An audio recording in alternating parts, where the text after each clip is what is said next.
जय हिंद मेरी प्यारे बच्चों, स्वागत है आपका एक नए सेशन में। और ये सेशन आप सभी बच्चों के लिए बहुत ही ज़्यादा महत्वपूर्ण रहने वाला है। इस सेशन में हम बात करेंगे आपके फ़ीस को लेकर के कि आपकी फ़ीस कितनी लगने वाली है, इस बार कितना फ़ीस इस बार बढ़ा है, आपको टोटल फ़ी कितना देना है, और उसी हिसाब से आप अपने पैसे का इंतजाम किए रहेंगे। जैसे ही आपका रिजल्ट जारी होता है और रिजल्ट के बाद तुरंत आपका काउंसलिंग का कार्य भी कंप्लीट हो जाएगा, डॉक्यूमेंट वेरिफिकेशन कंप्लीट हो जाएगा। उसके बाद से उसी के पहले यानी कि उसी के आसपास आपका डॉक्यूमेंट वेरिफिकेशन होता है। कभी कभी उसी वक्त आपका पैसा ले लिया जाता है, यानी कि फर्स्ट ईयर के बच्चों की फ़ीस जमा कर ली जाती है। तो करिए कि फ़ीस आपका करिए कि 10 दिन के अंतर्गत आपको फ़ीस वगैरह भी जमा करना होगा। तो पैसे का आप इंतजाम किए रहेंगे। कहाँ कितनी फ़ीस लगती है, प्राइवेट में कितनी फ़ीस लगेगी, गवर्नमेंट में कितनी फ़ीस लगेगी, एडेड में कितनी फ़ीस लगेगी, पॉलिटेक्निक के बच्चों के लिए और डी फार्मा के बच्चों के लिए जितने भी कोर्सेज होते हैं, दोनों कोर्सेज के बारे में हम बात करेंगे कि किसकी कितनी फ़ीस लगने वाली है डिटेल में। तो ये सेशन आप सभी बच्चों के लिए बहुत ही ज़्यादा महत्वपूर्ण रहने वाला है। और आप पैसे का इंतजाम किए जरूर रहेंगे, इसलिए कि ज़्यादा आपको समय मिलेगा नहीं। अगर आपके पास पैसे का इंतजाम नहीं है, फीस का इंतजाम नहीं है, तो आपको कॉलेज मिल भी गया है काउंसलिंग में, अगर समय से आप फीस नहीं जमा करेंगे तो आपका जो कॉलेज है वो कैंसिल हो जाएगा ऑटोमेटिक, और वो किसी और बच्चों को मिल जाएगा। ठीक है, तो यहाँ पर देखिए सबसे पहले हम बात करेंगे डिप्लोमा स्तरीय संस्थानों हेतु यानी कि पॉलिटेक्निक। यहाँ पे पहले निजी क्षेत्र दिख रहा होगा आपको, निजी क्षेत्र मतलब प्राइवेट कॉलेज की बात हो रही है। ठीक है, प्राइवेट कॉलेजों में डिप्लोमा स्तरीय तकनीकी संस्थानों में 3 वर्षीय सभी पाठ्यक्रम एवं फार्मेसी पाठ्यक्रम का शुल्क। तो डिप्लोमा इन इंजीनियरिंग यानी कि यूपी पॉलिटेक्निक के बच्चों की बात करें, प्राइवेट कॉलेज की जो फीस है वो है आपकी 33,600 रुपये। ठीक है, 2023 में, 2024 में, 2025 में, 2026 में, ये 2025 तक सॉरी, और 2025 के बाद से 2025-26 तक यानी कि 2026 तक जो फीस रहने वाली है पॉलिटेक्निक में निजी क्षेत्र के लिए यानी कि प्राइवेट कॉलेजों के लिए पॉलिटेक्निक में, वो आपका 33,600 रुपये रहने वाली है। डी फार्मा के बच्चों की बात करें तो उनका 50,100 रुपये आपकी फ़ीस रहने वाली है। और ये जो फीस होती है आपकी ईयरली यानी कि वार्षिक होती है, 1 साल की फीस होती है, ना कि 1 महीने को होती है। ये जो आपको फीस दिख रही है ये 1 साल की फीस होती है।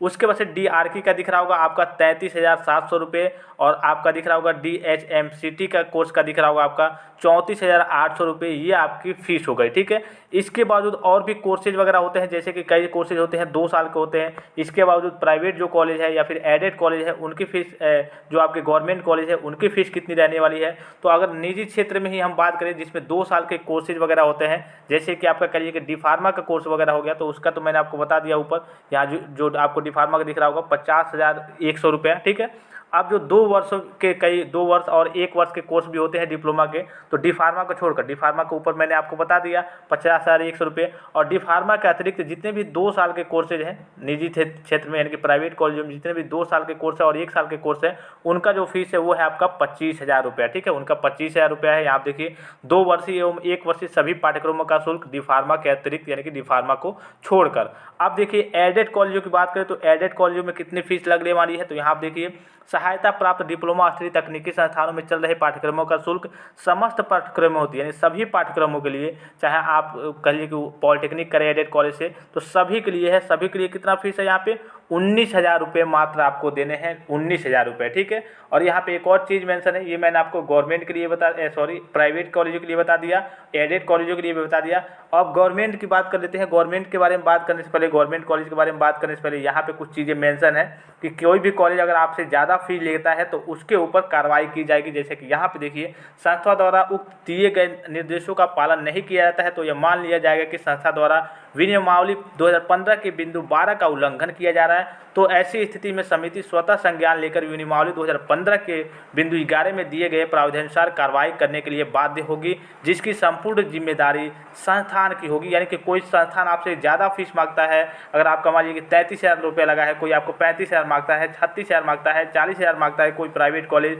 तो आप कंप्लेन यहाँ पे कर सकते हैं। मेरे पास मैसेज भी करेंगे तो मैं आपको बता दूंगा कैसे आपको कंप्लेन करना है और आगे की कार्रवाई क्या करनी है। यहाँ पे ईमेल आईडी भी आपको दिख रहा होगा। ठीक है, उसके बाद जो अगर हम अपने गवर्नमेंट कॉलेजों की बात करें, गवर्नमेंट पॉलिटेक्निक में आपकी फ़ीस कितनी रहने वाली है, तो जो गवर्नमेंट कॉलेजों की फ़ीस रहने वाली है वो आपकी रहने वाली है 11,010 रुपये। ठीक है, 11,010 रुपये टोटल आपके गवर्नमेंट कॉलेज की फ़ीस रहने वाली है। प्राइवेट का मैंने ऊपर आपको बता दिया, एडेड का भी बता दिया, और गवर्नमेंट की जो फीस रहने वाली है गवर्नमेंट कॉलेजों की 11,010 रुपये। देखिए कितना कम है, इसीलिए हर एक बच्चे का सपना होता है कि हमें कैसे भी गवर्नमेंट कॉलेज मिल जाए, और गवर्नमेंट कॉलेज मिल जाता है तो इससे ज़्यादा आपका स्कॉलरशिप का पैसा आ जाता है। ठीक है, 11,010 रुपये आपका 12,000, 13,000, 14,000 तो आपका आपका स्कॉलरशिप का पैसा आता है।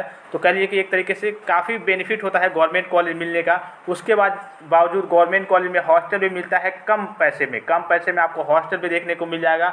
इसमें आपका ज़्यादा पैसा भी नहीं लगता है। अदरवाइज अगर आप मान लीजिए कि प्राइवेट कॉलेज लेते हैं, प्राइवेट कॉलेज में हॉस्टल लेते हैं तो हॉस्टल की फीस बहुत ज़्यादा होती है, उसकी लागत ज़्यादा होती है। इसलिए कि वो फैसिलिटी आपको देते हैं और फैसिलिटी देंगे तो आपसे पैसा लेंगे ही, आपको रूम बाहर लेकर रहना पड़ता है। लेकिन गवर्नमेंट में अगर आपको हॉस्टल मिल गया तो काफ़ी कम पैसे में, काफ़ी कम दाम में आपको हॉस्टल भी मिल जाता है। इसीलिए आपको गवर्नमेंट कॉलेज अगर चाहिए तो आप रेगुलर यहाँ पे बने रहेंगे। और मैंने आपको टॉप के 8 गवर्नमेंट कॉलेज बताए हैं जिसमें रैंक कह लीजिए कि 1,84,000 के आसपास अगर आपका रैंक आता है तब भी आपका सिलेक्शन हो जाएगा।